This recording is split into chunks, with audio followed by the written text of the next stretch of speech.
আজ একটু বেশ ফুলকপিটা কষা কষা রান্না করার খুব ইচ্ছে হয়েছে। অনেকেরই মুখে বলতে শুনি ফুলকপি খেলে গ্যাস হয়। আমার মনে হয় পরিমিত খেলে কোনো সবজিতেই কোনো কিছুই সমস্যা হয় না। কড়াইতে সামান্য তেল দিয়ে ফুলকপিটা সামান্য হলুদ দিয়ে ভেজে নেব। কয়েক দানা রসুন নিয়েছি, আদা আর লঙ্কাটা বেটে নেবো শিলনোড়াতে। খুব কম তাপে ফুলকপিটা ভাজতে বসিয়েছি। ফুলকপি ভাজা হয়ে গেছে।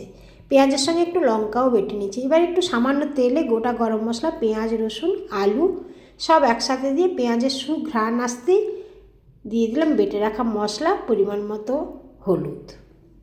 খুব ভালো করে মশলাটা আমি এখন কষিয়ে নিচ্ছি, পুরোটাই কম তাপে, যেহেতু তেলের ব্যবহার খুবই কম।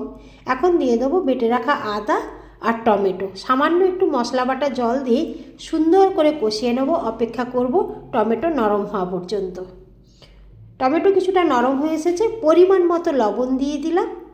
এবার ভেজে রাখা ফুলকপিগুলো দিয়ে কম তাপে ধীরে ধীরে কষাতে থাকবো। দিয়ে দিলাম কিছুটা কড়াইশুঁটি।